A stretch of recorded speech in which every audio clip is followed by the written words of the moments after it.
The man known to history as Kim Il-sung was born on the 15th of April 1912 as Kim Sung-chu in the small village of Nami, now incorporated into the city of Pyongyang in what is now North Korea, but which was then part of Chosen, the imperial name for Japanese-controlled Korea. His father was Kim Hyun-jik, a member of the Changchu Kim clan, which traces its roots back 30 generations to Kim Tae-sa, said to be a descendant of Kim Gyung-sun, who had ruled Korea in the 10th century as the last monarch of the Shilla dynasty.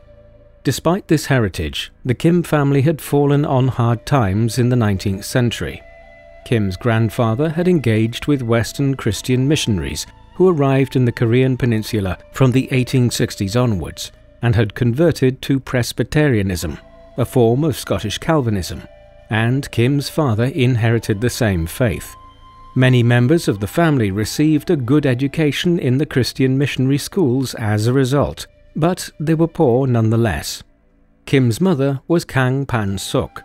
She and Kim Hyun-jik had several other children, notably 2 sons who were younger than Kim, Kim Yong-chu and Kim Chul-chu, who died later fighting against the Japanese occupation of Korea. Kim Yong-chu lived to be over a century old, only dying in 2021, and for a time until the late 1970s, he was being considered a potential heir to his brother as ruler of North Korea. The events which would make Kim Il-sung one of the most significant figures in modern Asian history were already underway before he was even born. Like Japan and China, the Joseon Kingdom of Korea had largely closed its borders to foreign interference in the 17th century, when the first Europeans, in the shape of the Dutch and Portuguese, had begun arriving in the Far East. It remained broadly isolated from the world until the middle of the 19th century, when powers like Britain, France, and the United States, which by now were much more technologically advanced, forced Korea, Japan, and China to open their countries' borders to foreign trade and ideas. After the Meiji Restoration in 1868, Japan embraced Western ideas and methods as the best means of retaining its independence. With Western ships and weapons and economic and social development, it soon began to emerge as a burgeoning power itself in the Western Pacific, forcing Korea into the unequal Japan-Korea Treaty of 1876. Then, with victories over the other regional powers, China and Russia, in wars fought in the mid-1890s and mid-1900s, Japan effectively established itself as the all-but ruler of the Korean peninsula. This situation was formalized in 1910, when Korea was annexed as the first major territory of the Empire of Japan. If you want to start something of your own, say a YouTube channel, you can get started with InVideo AI, the world's most intuitive video creation platform. This video is brought to you by InVideo AI. Just enter a simple prompt into the generator, and InVideo AI turns it into a publish-ready video in under 5 minutes. We entered a prompt to make a 3-minute video. Our prompt was, create a video on how the Blitz affected wartime London. Create the video using an authoritative male voiceover and add authentic footage of London during the Second World War and the aircraft used during the Blitz. In the dark days of 1940, a storm was brewing over the skies of London. Not a storm of nature, but a man-made tempest. Use the edit command box to edit your video, such as adding subtitles. You can micro-edit the media and script, and once you are happy with the result, just go to the rendering screen from where you can export the video. You can turn your original idea into a fully fledged video without shooting any footage or recording a voiceover or even editing any video. Whether you're a seasoned pro or just getting started on your first video, InVideo will allow you to turn your ideas into stunning videos in a matter of minutes. So make sure you hit subscribe and sign up for InVideo AI and create up to 4 videos a week for free. If you choose to pay for the InVideo upgrade option, this removes the watermark on your videos and gives you access to millions of royalty-free stock footage clips and a human-sounding voiceover that would cost substantially more than the monthly subscription that starts from as low as $20 per month.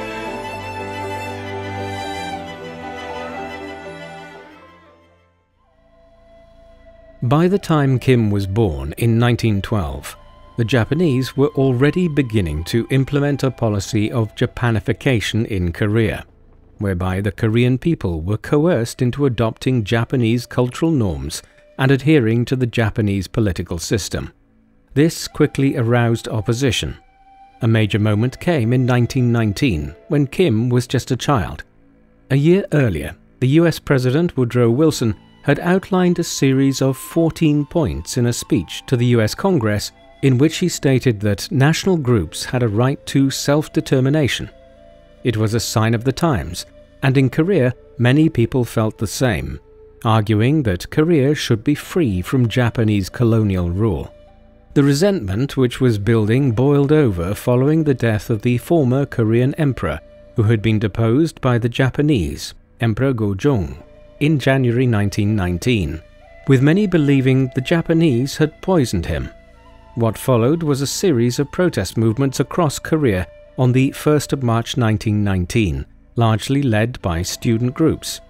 Although the protests were brutally suppressed by the Japanese occupation forces, the memory of them became a galvanizing force, and the March 1st movement inspired future resistance to Japanese imperial rule. This Korean resentment at Japanese domination and simmering tensions was the political environment in which Kim would grow up, and which would shape the politics of the peninsula down to the 1940s. The details of Kim's early life have become shrouded in myth over the decades, as the man who would one day become absolute ruler of North Korea built up a fantastical biography of his early life, one which often makes separating fact from fiction difficult. Much of this was recorded in his highly unreliable memoirs, With the Century, of which 8 volumes detailing his life down to 1945 were published in the 1990s. His earliest years were quite possibly spent being raised in the village of Nami, known today as Mancheonbong. His family was staunchly opposed to the Japanese occupation of the Korean peninsula, a hardly unusual political stance at the time, when tens of thousands of Koreans were being arrested and detained every year across the country as the Japanese sought to crack down on dissent. In 1920, the Kim family evidently joined the exodus of Koreans out of the peninsula and into the neighboring Manchuria region of northeastern China, in order to remove themselves from Japanese domination. A flow of political exiles which became particularly acute after the birth of the First March movement in 1919. In Manchuria, Kim is alleged to have emerged as something of a precocious leader of an anti-Japanese movement. North Korean state propaganda holds that he was responsible for setting up the Down with Imperialism Union there in October 1926, yet this seems highly unlikely. Kim was just 14 years of age at the time, and most objective scholarly studies of the Korean resistance movement in the interwar era hold that a radical Korean militant by the name of Lee Chong-rak was its founder. Others still argue that the Down with Imperialism Union was a very minor group in the late 1920s, and that its role has simply been distorted by North Korean state propaganda as a means of lionizing Kim's youth and early years in the Korean resistance movement. This somewhat fantastical association with the Down with Imperialism Union movement aside, there is little doubt that Kim was a relatively young bloomer when it came to becoming involved in the Korean resistance movement in exile. He attended Yuwon Middle School in Jilin province in northeastern China in the late 1920s, and while there, he became involved in communist politics, having determined that this movement was best placed to oppose Japan's increasingly right-wing imperial regime and its occupation of Korea. This led to his arrest and imprisonment for several months in 1929, demonstrating his immersion in political activity before he reached his 18th birthday.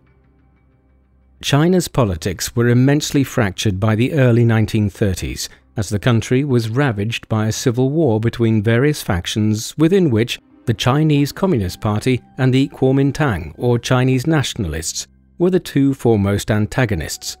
Both groups, however, were bitterly opposed to Japanese expansion in the Far East. Kim eventually decided in 1931 that the Chinese Communist Party held out the better prospect for opposing the Japanese, and so he became a member of that group. Significantly, the Chinese Communist Party had frosty relations at this time with the Communist Party of Korea, which had been formed in the city of Seoul in 1925, owing to the perception that the Korean Communist Party was too nationalist in its outlook, rather than espousing the species of proletarian internationalism which Karl Marx and Friedrich Engels had championed in the Communist Manifesto. The overt nationalism of the Korean Communist movement would characterize the communism of North Korea throughout Kim's life. For the time being, in the early 1930s, Kim was simply emerging as a promising younger figure within the Chinese Communist movement, impressing many with speeches he gave concerning the nature of Korean resistance to Japan from Manchuria. Kim's emergence as a leader of the Korean resistance movement was shaped by the events of 1931. In September of that year, the Japanese used a relatively minor border incident between China and the Korean peninsula as the pretext for launching an invasion of Manchuria, where much of the Korean resistance movement had been based for the past decade. After a 6-month campaign, Manchuria was brought under Japanese rule and created into the puppet state of Manchukuo. In the period that followed, elements operating in Manchukuo were perceived by the leadership of the Chinese Communist Party as trying to undermine Chinese sovereignty. Consequently, in a series of purges known as the Minseng-Dan incident between 1933 and 1936, many senior Korean members of the Chinese Communist Party were purged, and some were even killed. Kim was amongst those who came under suspicion, but he managed to exonerate himself and in the months that followed emerged as a new leader amongst the Korean communists in exile in China, owing to his spirited defense of the Koreans within the Chinese Communist Party. It was these events more than anything else in his younger years which led to Kim becoming recognized as the unofficial leader of the Korean Communist movement in exile in China, and paved the way for his later emergence as the head of the North Korean state when it was born after the Second World War. It was around this time that Kim adopted the name by which he is known to history. Born as Kim Sung-ju, around 1935 he began referring to himself as Kim Il-sung, which transliterates as Kim, become the sun, a worrying portent of his tendency to idolize himself and purport to be a quasi-divine figure. Not long after this, he began to acquire a reputation as an effective military commander and proponent of guerrilla war. By the mid-1930s, the Korean communists, in association with their Chinese allies, were conducting raids into both Manchukuo and Korea itself against the Japanese. These attacks escalated from the summer of 1937 onwards, when the Japanese launched a full-scale invasion of China in response to what became known as the Marco Polo Bridge incident, when Chinese nationalists had clashed with the Japanese near Beijing. The resulting Sino-Japanese War saw much of eastern China, including major cities such as Beijing, Shanghai, and Nanjing, conquered by the Japanese. Right around the same time that these Japanese attacks on China were beginning, Kim led a detachment of 200 guerrilla fighters which defeated a Japanese force at the Battle of Pochonbo in northern Korea. This led to the growing perception of him as not just a leading political figure within the Korean Communist movement, but also as an effective military commander.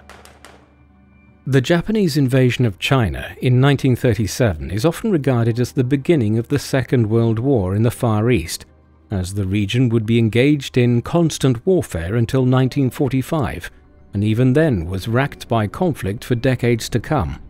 Kim was central to these events.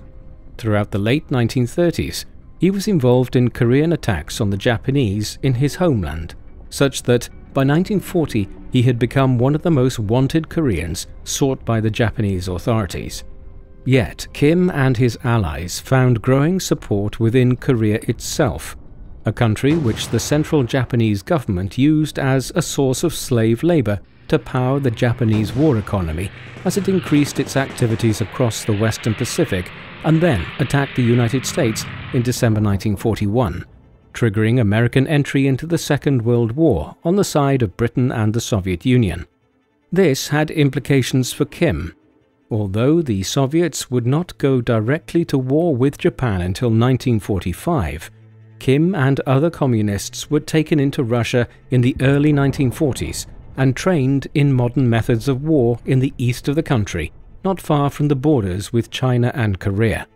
In 1942, he was assigned to the 88th Separate Rifle Brigade, or 88th International Brigade, which was sent back to Korea to continue the insurgency against the Japanese occupation. Kim's personal life entered a significant phase in the midst of the war. In 1941, he married Kim Chung-suk, a Korean woman who had been orphaned in the early 1930s after her family had also gone into exile in Manchuria before the Japanese in turn conquered that region.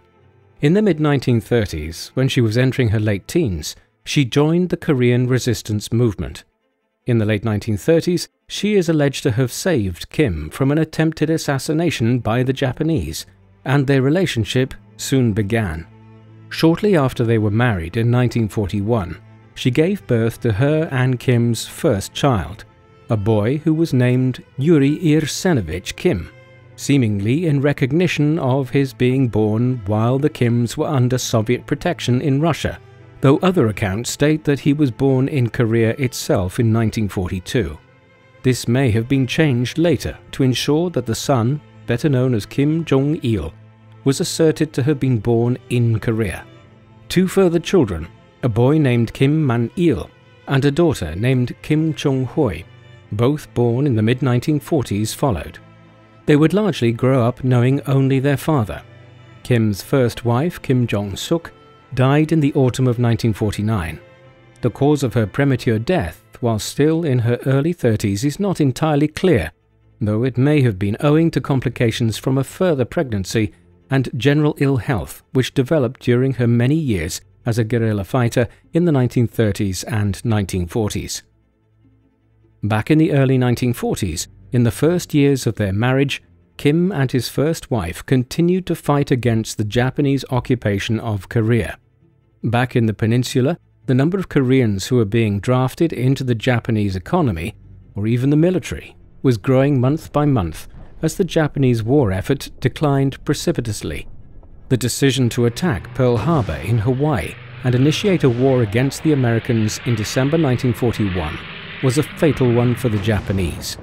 While they initially succeeded in 1942 in conquering a vast array of territory across the Western Pacific and Southeast Asia, eventually even threatening British India, ultimately the resources which the United States and Britain, who now allied with both the Chinese communists and nationalists, were too great, and even with the Allies focusing primarily on defeating Nazi Germany in Europe between 1942 and 1945, the Americans had still made major progress in liberating much of the Western Pacific from the Japanese by the early summer of 1945, when Germany finally surrendered in Europe.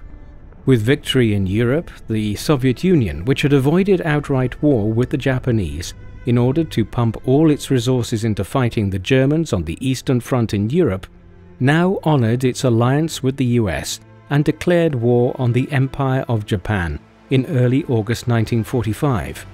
In the days that followed, the Red Army conquered Manchuria in a blistering military campaign. Then, when the Japanese surrendered following the dropping of the atomic bombs on the cities of Hiroshima and Nagasaki by the Americans, the Russians sent their forces further south to occupy the northern part of the Korean peninsula, while the Americans occupied the southern part, an arrangement which had been pre-agreed by the two Allied powers. The roots of the division of the Korean peninsula into two states and the rise of the Kim family to dominate one of those same states was sown by the occupation of the peninsula by the Soviets and the Americans in the autumn of 1945. Even before the war had come to an end, the Allied leaders had been drawing the political and military lines which would divide the world during the Cold War, with the Western Allies, for instance, demanding that certain countries in Europe, such as Greece, would be occupied by their forces and would be reconstructed along Western lines, while others, such as Poland, would fall into the Soviet sphere of influence. Korea was to effectively be divided into a Soviet sphere in the north and a US sphere in the south, the dividing line being the 38th parallel. As soon as the war ended, the Soviet leader Joseph Stalin and his leading ministers turned their attention to who might lead the new Soviet state on the Korean peninsula. There were numerous candidates, especially Cho Man-sik, a long-standing Korean nationalist, yet they ultimately selected Kim, after the chief of Soviet security, Lavrenti Beria, met with him several times and confirmed to Stalin that he believed him to be an ideal candidate.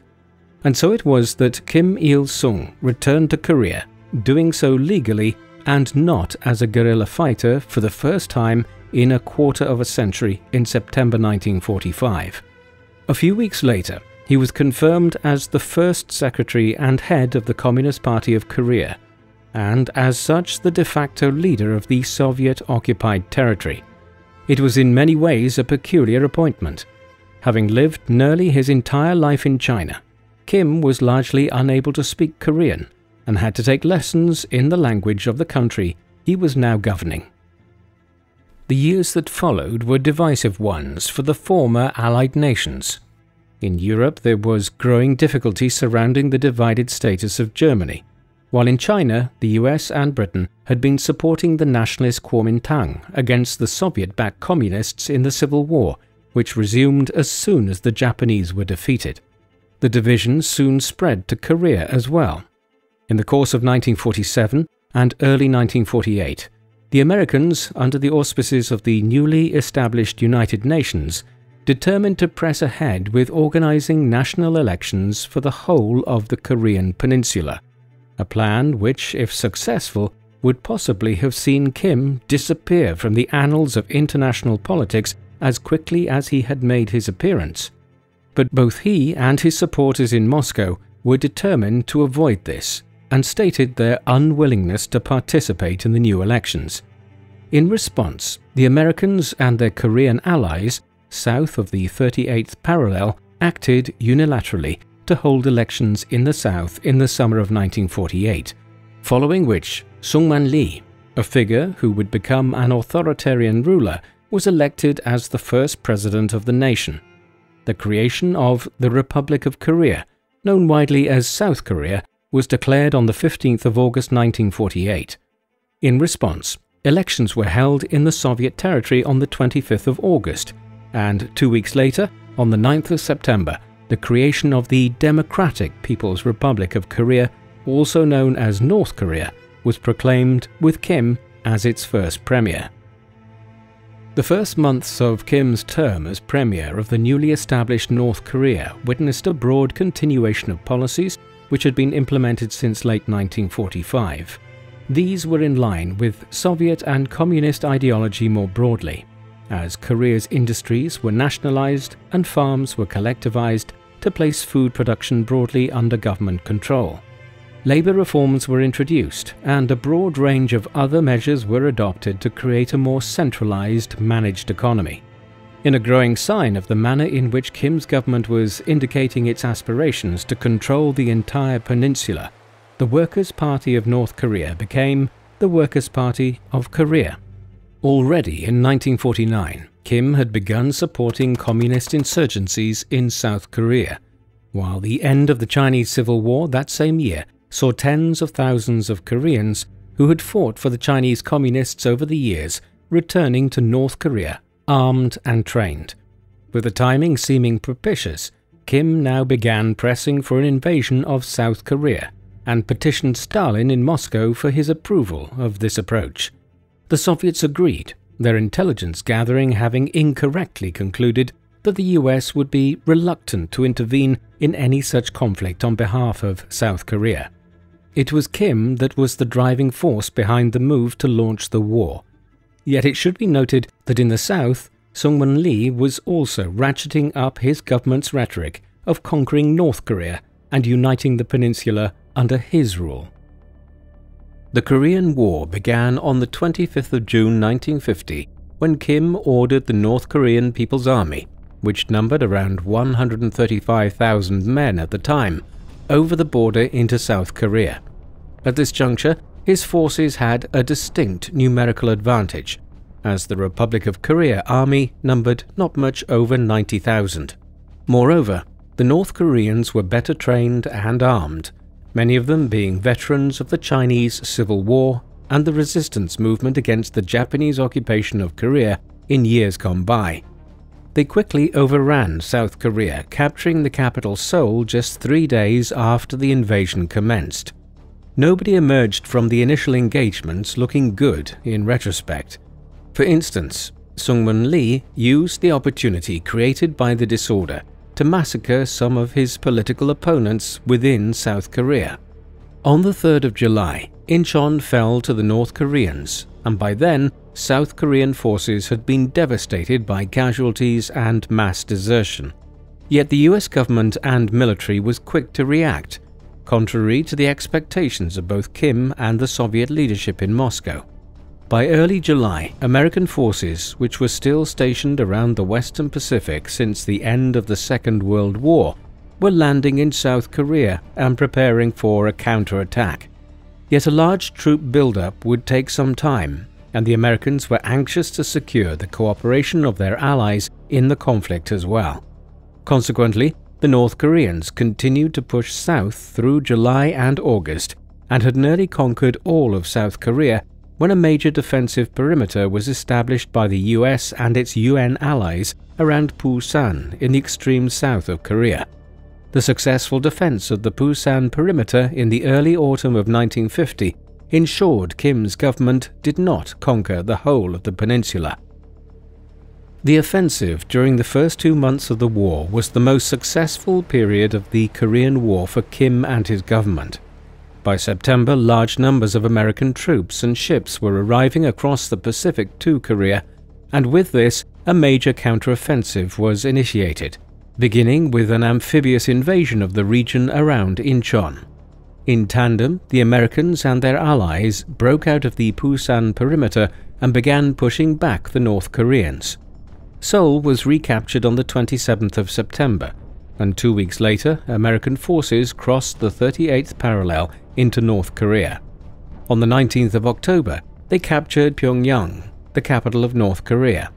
Kim might have become something of a footnote of 20th century history at this juncture, his reign ending after just a few years as Premier of North Korea, had it not been for China's intervention. 6 days after US and South Korean forces entered Pyongyang, Chinese troops crossed the Ula River into North Korea. A major offensive by the government of Mao Zedong followed, during which China and America were effectively at war with one another, and saw the Chinese push the Americans and United Nations forces back into South Korea by December, capturing Seoul yet again for the North Koreans on the 7th of January 1951. A further American counteroffensive in the spring saw Seoul captured again by the Americans and South Koreans in early April, the 4th time it had changed occupier in 9 months. In the aftermath of the 4th Battle of Seoul, the war stabilized to a significant extent, with both sides now aware that the conflict was simply leading to ever greater escalations and troop buildups, as one side gained the initiative and the other having to commit ever greater numbers of men. As this realization dawned in the late spring of 1951, both sides stopped trying to overrun the peninsula, and the conflict instead descended into a war of attrition along the 38th parallel, near the pre-war borders of North Korea and South Korea. Kim seems to have been a driving force behind this on the communist side. Records which have come to light from Soviet archives indicate that by the second half of 1951, he had realized that the peninsula could not be unified under North Korean rule, and was now anxious to end the war. That would never be achieved. Instead, after 2 further years of border warfare, the Korean Armistice Agreement was entered into on the 27th of July 1953, signed by Kim and Sungmun Lee. This created a demilitarized zone on both sides of the border at the 38th parallel. However, it did not bring the war to an end, and even today, 70 years later, the two nations are still, technically, at war with one another. With his goal of unifying the peninsula under his rule in ruins, Kim set about consolidating his control over North Korea in the mid-1950s, his position having been weakened by the failure of the war. Much of this focused on cultivating a cult of personality that mirrored those created in Russia by Joseph Stalin and by many other totalitarian rulers in the 20th century. As early as 1949, the first large statues of Kim began appearing in city centers and other public spaces around North Korea. The first references to Kim as Suryang, meaning the Great Leader, date to the same time, and as the years went by, an increasing number of grandiose titles such as Great Chairman, Heavenly Leader, the Sun, and Double Hero were applied to him. Similarly, there was a growing tendency in official histories and state propaganda to depict Kim and the troops he commanded from the mid-1930s onwards as almost single-handedly defeating the Japanese and ending the occupation of Korea. As with any 20th century totalitarian dictator, the national press became an arm of state propaganda, with national newspapers and radio broadcasts disseminating words of instruction from the Great Leader. The education system developed as a form of state indoctrination as well from the 1950s onwards.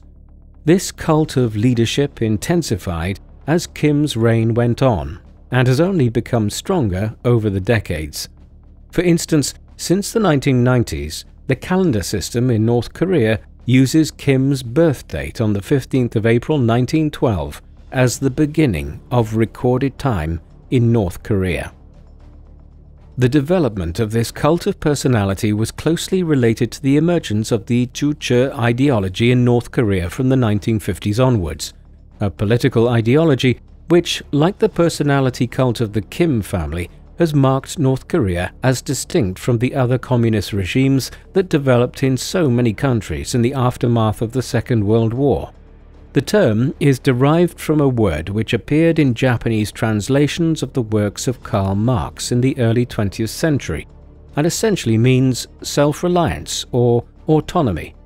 It concerned the manner in which Kim tried to fashion a new form of communism, which emphasized more the nation-state and Korean nationalism, an approach which differed from most communist states which were internationalist in outlook.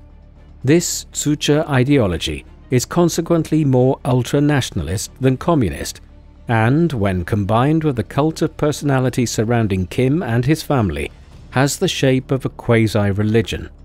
Eventually, in 1974, its core tenets were outlined in a published mandate entitled 10 Principles for the Establishment of a Monolithic Ideological System.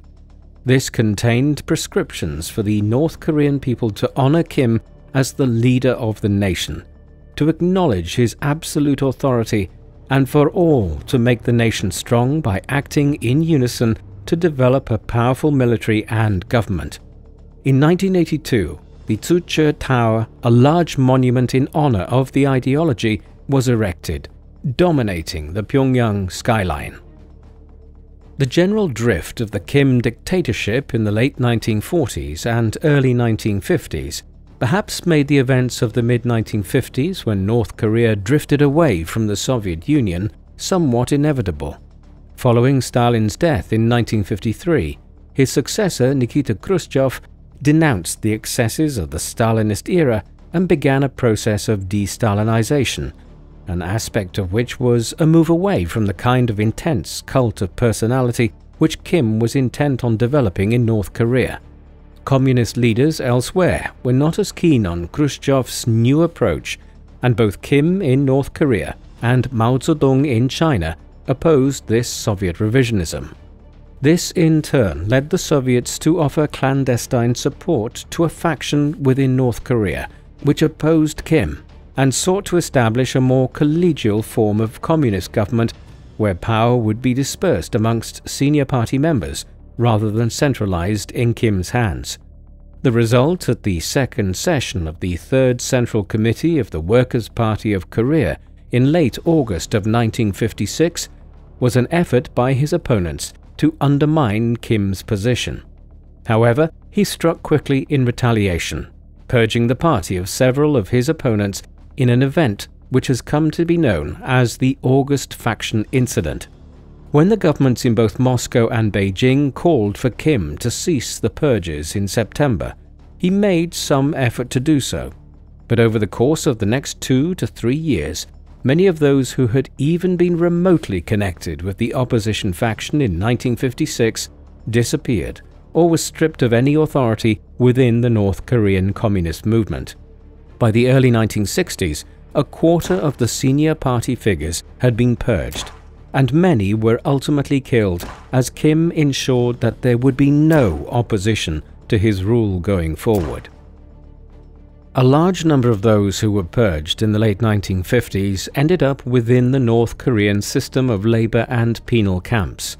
Under Kim, these developed into an instrument of state terror, rife with abuses and dreadful conditions. There are different types of camps and prisons in the country, some being Kwaliso, a type of labor camp for political prisoners, others being what are deemed re-education camps, and others effectively being death camps, where inmates are provided with little more than starvation rations and used as slave labor until maltreatment or disease kills them. The system was beginning from the late 1940s onwards, as Kim directly imitated the Gulag system which had been developed in Siberia in Russia under Stalin. Internment from the inception of the system often involved people being imprisoned with only a veneer of a trial and due process. One of the more notorious such facilities was the Huryang concentration camp in the far northeast of North Korea, near the Russian and Chinese borders. Better known as Camp 22, the North Korean defector and former prison guard An Chol described how a large percentage of prisoners there were mutilated from prisoner abuse, and that an average of 5 prisoners died every day, many from starvation and overwork, while conditions were appalling, with prisoners held in cramped bunkhouses without access to proper water and with vermin and insects rife. This system has seemingly become worse under Kim's son and grandson, but the roots of it lie firmly in his own long reign as ruler of North Korea. In 1957, even as the purges following the August Faction Incident were still underway, Kim oversaw the creation of the Sungbun caste system in North Korea. This was promulgated through a decree entitled "On the Transformation of the Struggle with Counter-Revolutionary Elements into an All-People, All-Party Movement." Through this, the people of North Korea were classified into 3 main groups, these being people who were loyal known as Haeksim, people who were wavering termed Dongyo, and people who were hostile to the state called Choktae. Eventually, over time, upwards of 50 sub-categorizations were created, but in effect the 3 main tiers are the important ones. As the Sungbun system developed, it led to files being kept on virtually every citizen in North Korea, identifying their loyalty to the regime and categorizing them accordingly. When it was first created, people were often categorized according to their social status in pre-revolutionary Korea, with people who had been adherents of the Japanese occupation, for instance, being categorized as Choktae or hostiles. Their children have inherited this status, and it can be difficult to move into a different rung in the caste system. The implications of this can be dramatic for one's life prospects in North Korea. This was made most clear in the 1990s, when a brutal famine gripped the country and during which the loyal or Haeksim caste were given preferential treatment in the distribution of food. The peculiar development of the North Korean system, with its Tsuche ideology and Sungbun caste system, saw North Korea drift further away from the Soviet Union from the 1950s onwards, although relations were better between Kim and the new Soviet Premier Leonid Brezhnev from 1964 onwards than they were during the decade that Khrushchev was in charge. The situation was more difficult with China, where the advent of the Cultural Revolution from 1966 saw a growing split between Mao and Kim. In this situation, where the international unity of communism was fractured, Kim leaned more towards finding allies in smaller communist and totalitarian states in the 1960s and into the 1970s. He developed a close working relationship with the leader of Romania, Nicolae Ceausescu, who visited Pyongyang in 1978, as well as several African dictators such as the president of Zaire, Joseph Mobutu, whose bloody rule developed along similar lines to that of Kim's. In the late 1960s, at the height of the Vietnam War, Kim moved to foster close relations with Ho Chi Minh and the North Vietnamese, who he admired for their success in seemingly winning a war against the US in very similar circumstances to the war Kim had tried to wage in the early 1950s himself. Others were less welcoming of the North Korean dictator. The ruler of Albania, Enver Hoxha, condemned him as being a communist ruler who had little interest in Marxist-Leninism of any kind, a broadly accurate assessment of a tyrant who seems to have ended up in the communist camp simply because it was the one which had held out a path to power for him in the 1940s. In 1968, Kim came close to reigniting the war with South Korea, which had never officially ended. Since 1966, there had been growing unease around the demilitarized zone between the two nations, as Cold War tensions in the Far East reached a new height in the context of the US immersion into the Vietnam War. Then, in the May 1967 South Korean presidential election, the dictator Park Chung-hee won re-election. These events led Kim to authorize a 31-man team from the Korean People's Army to travel clandestinely into South Korea in January 1968, with the goal of heading to the capital Seoul and assassinating Chung-hee in the Blue House, the official residence of the South Korean president at the time. After passing over the demilitarized zone, the North Korean commandos managed to get within 100 meters of the Blue House, while disguised as South Korean soldiers. At this critical juncture, though, they were identified and a shootout occurred. The commandos then fled and were pursued for several days. By the time the chase ended, only 2 of the 31 were alive, one being captured and one fleeing back to North Korea. 26 South Koreans and 4 Americans were killed, with dozens more injured. The Blue House raid led to a temporary crisis in the Korean peninsula, and Chung-hee's government authorized the establishment of Unit 684 to begin plotting a means of assassinating Kim in response, but a reignition of the war was avoided. As the crisis following the Blue House raid was dying down, Kim and his closest advisors were considering the need for a new constitution for the country, one which would take account of the massive social and political changes which had occurred since the first emergence of the country in 1948. Discussions continued until 1972, when a committee was formed to work out the new document. When it was finally proclaimed on the 27th of December 1972, it had implications for Kim's position. He would no longer hold the office of Premier of North Korea, but now became its first president. In the wider sense, the new constitution gave formal recognition to the ideology and governmental system which Kim had created over the previous 20 years, with much discussion in its various parts of the elements of the Tzu-che ideology and Kim's position as the great leader of North Korea. The document was still steeped in the language of communism, with talk of the complete victory of socialism in time to come. The specifics were detailed, with provisions for things such as universal education and the development of Korean culture and technology, as well as human rights and the duties of citizens. If one were to read the document, it would appear in places to aspire to create a utopia. But in reality, the Constitution of 1972 only further embedded the dystopia that Kim had overseen the creation of in North Korea. By the time he transitioned from being the Premier of North Korea to its president, many people close to Kim might have speculated that he did not have long left to live. Beginning in the 1960s, the dictator had begun to suffer from calcinosis, a rare condition which causes calcium deposits to build up in a part of a person's body, often forming into a benign tumor.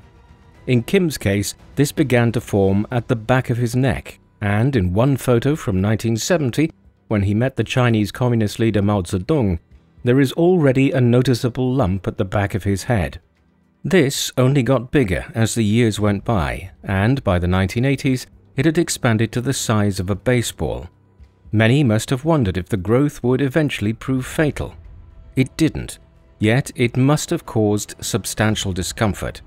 Despite this, Kim refused to have it operated on, which could have been done quite easily, as the president had developed an extreme paranoia around the idea of having a medical operation carried out. On a practical level, the growth made life awkward for the regime's propagandists in the last decades of Kim's life, as he insisted that it not be on display to the public. So, photographs and video footage had to constantly be produced without showing the back of his head. The regime had more to worry about in the 1970s than just Kim's growing calcium tumor. The problems of the North Korean economy, which have defined the country in modern times, were starting to appear. Although it is difficult to imagine today, given the backward nature of the North Korean economy by comparison with the technological powerhouse that is South Korea, in the 1950s and for much of the 1960s, North Korea's economy actually fared better than that of the South. 2- and 3-year economic plans from the late 1940s onwards had proved successful, and by 1957, Kim's government had managed to return the country's heavy industrial capacity back to what it had been prior to the war and reversed the damage which had occurred at that time. The late 1950s and early 1960s were then a period of real economic growth in North Korea, and it appeared that Kim's state might emerge as a substantial industrial economy. However, from the mid-1960s, things began to stall as overinvestment in defense spending, combined with a lack of innovation and a misguided focus on creating a self-sufficient economy, led to the targets of a 7-year plan between 1961 and 1967, and a 6-year plan from 1971 to 1976 being missed by significant margins. These issues, combined with flaws in the centralized State Planning Commission, continued into the 1980s, at which time the failures of the 6- and 7-year plans was evident in the fact that they were not as widely publicized. All the same, while North Korea's economy had begun to falter dramatically from the mid-1960s onwards, the major economic woes of the North Korean state were not to really develop until the 1990s, when the end of the Cold War left the country isolated and huge sanctions on trade with it were introduced internationally. In response to the developing economic problems of the country, Kim ordered the establishment of Room 39, or Office Number 39, as a means of funding his own family's lavish expenses. Named after an office number in the building where it was initially headquartered in Pyongyang, Room 39 was in charge of generating a large cash flow to provide funding for Kim and his family members and funding for specialized projects which they were engaged in, or the court economy of North Korea, as some commentators have termed it. The methods used by Room 39 to raise money have been extraordinarily varied. Some of its activities included the counterfeiting of foreign currencies, especially $100 notes, as well as fraudulent activity in international banking and insurance.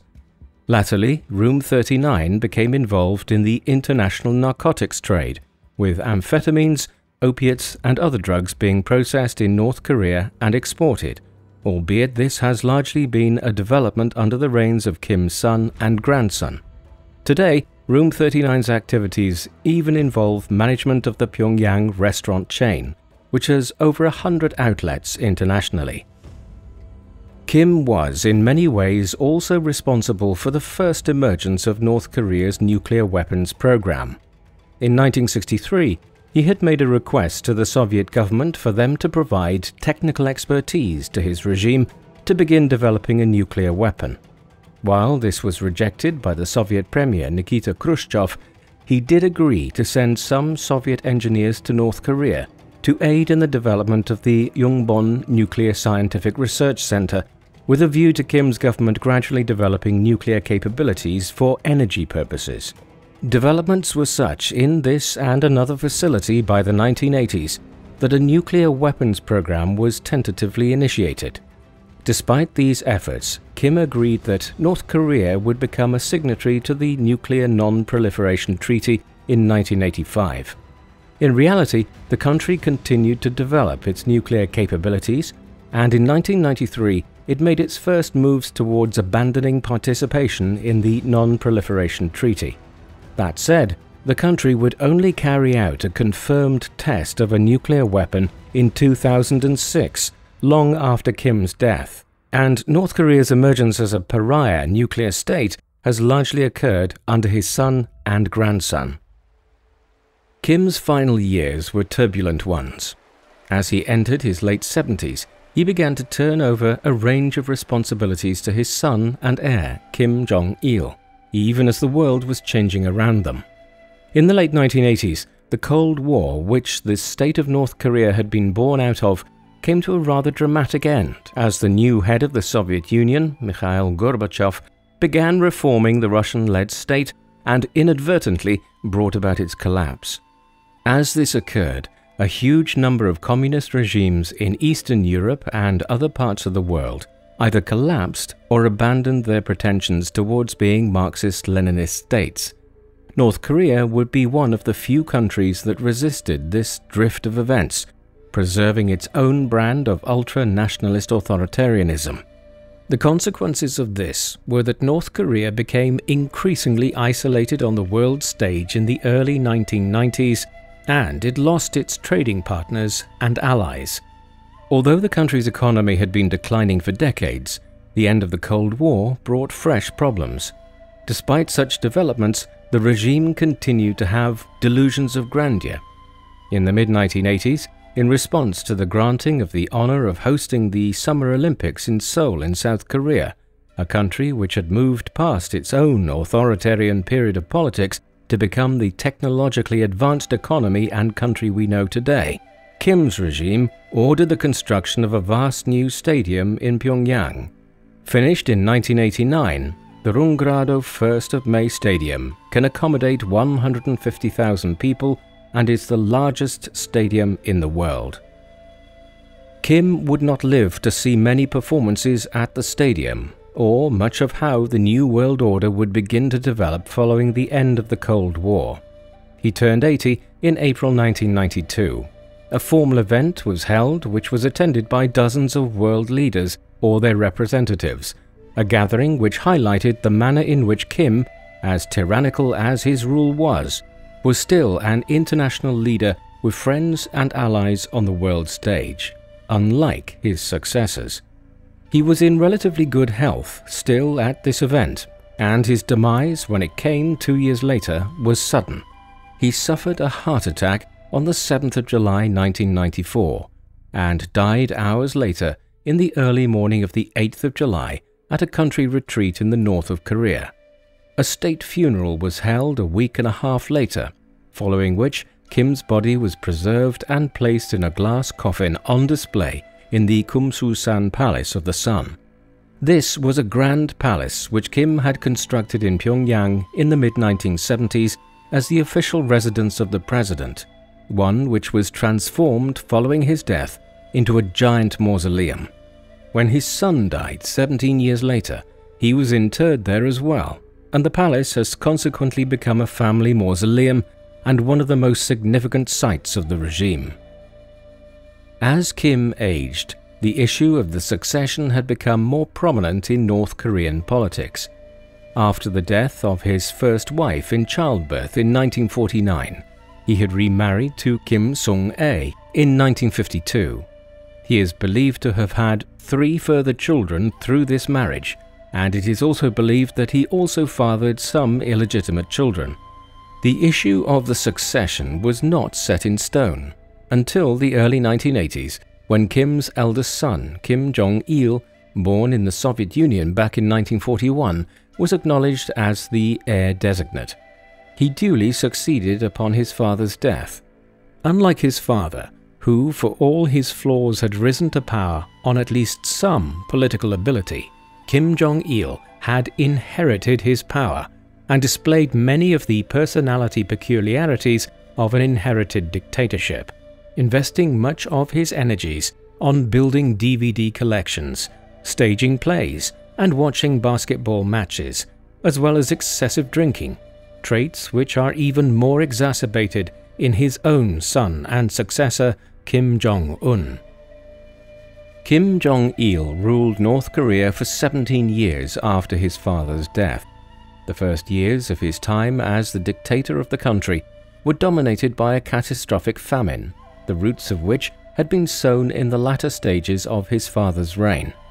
Because North Korea is the most secretive and closed nation on earth, it remains unclear to this day exactly how many people died during the famine, which went on from 1994 to 1998. The upper estimates of 3.5 million are probably excessive, but it is plausible that 1 million or more people died out of a population of 22 million people, while millions more were left malnourished. This set the tone for the rule of Kim Jong-il and his son Kim Jong-un, who succeeded him in 2011. Under the Kim family, North Korea has remained a brutal dictatorship with repressive policies, human rights abuses, and an enormous military establishment.